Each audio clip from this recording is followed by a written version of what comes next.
Hello, this is Robin the Hermit. In our previous journey, we aligned our internal rhythm through the sacred thread of breath. But internal order is only half of the mastery. Now, we must turn our attention to the interface between the self and the world. The gaze. Are you truly seeing the reality before you? Or are you merely reacting to the chaotic fragments of light that hit your retinas? To master your destiny, you must first master the art of perception. We live in an age of visual overload, yet we have never been more blind. We look, but we do not perceive. We watch, but we do not understand. The ancient masters knew that the eyes are not just sensors. They are the projectors of the soul. The way you use your eyes dictates the speed of your brain and the stillness of your heart. When the gaze is scattered, the spirit is fragmented. When the gaze is unified, the world reveals its hidden structures.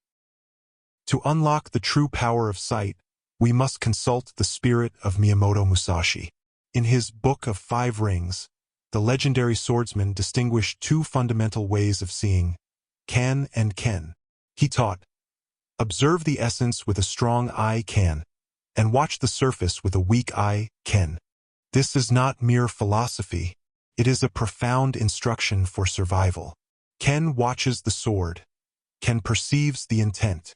To confuse the two is to invite defeat. In the modern chaos, which eye are you leading with? Let us first examine the danger of ken. This is our central vision, the sharp, high-resolution focus we use to read text or track a single target. In this hyperdigital age, we are addicted to this focal point. Whether you are staring at a smartphone screen or obsessing over a single social crisis, you are trapped in a narrow tunnel. When you lock your eyes, you lock your mind. We call this state itsuki, the stagnation of the soul. You are no longer observing the world. You are being consumed by a single point of data.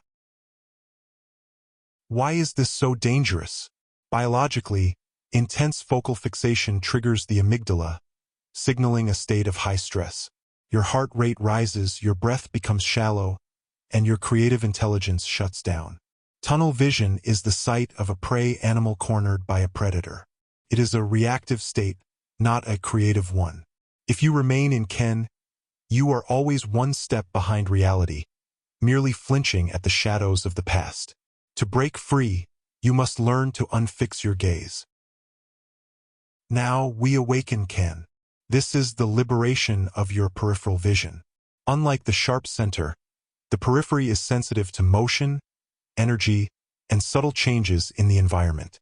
By softening your gaze and expanding your field of view, you shift your brain from analysis to intuition. You stop looking at things and start perceiving the field. This is the gaze of the master who senses an attack before it is launched. It is the eye that captures the silent rhythm of the universe. In a world flooded with information, ken is your ultimate defense. When a crisis hits, the masses focus on the surface noise, the headlines, the panic, the immediate threat. They are blinded by ken. But the one who masters ken looks past the noise. You perceive the structural shifts, the hidden currents, and the long-term patterns. By widening your gaze, you lower your heart rate and reclaim your fudoshin, the unshakable mind.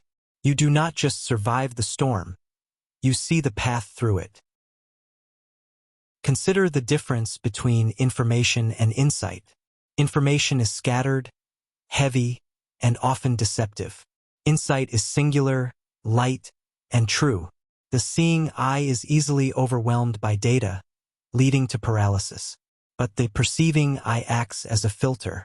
It ignores the 99% of irrelevant noise to capture the 1% of essential truth. To have insight is to see what others are looking at, but to perceive what they cannot.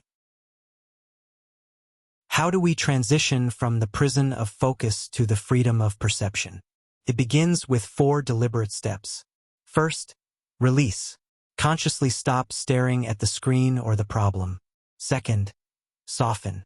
Relax the micromuscles around your eyes and brow. Third, expand. Feel the space to your left and right without moving your head. Fourth, observe. Wait in the silence of your expanded field. In this state, the essence of the situation will naturally reveal itself to you. It is not an effort of the will, but a surrender to the truth. When you shift to can, something miraculous happens. You break the reaction loop.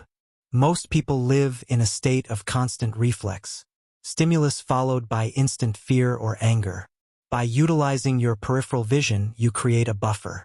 You gain a split second of clarity where you can choose your response instead of being a slave to your impulses. This 10x increase in reaction speed isn't about moving faster. It's about seeing the world in slow motion. When you are no longer rushed, you are no longer defeated. The highest form of this gaze is called Enzan-no-me, the eye that looks at far-off mountains. When you face an opponent or a problem, do not fixate on the sword in their hand or the words on the screen. Instead, look at them as if they were a distant peak on the horizon. See the whole without losing the part.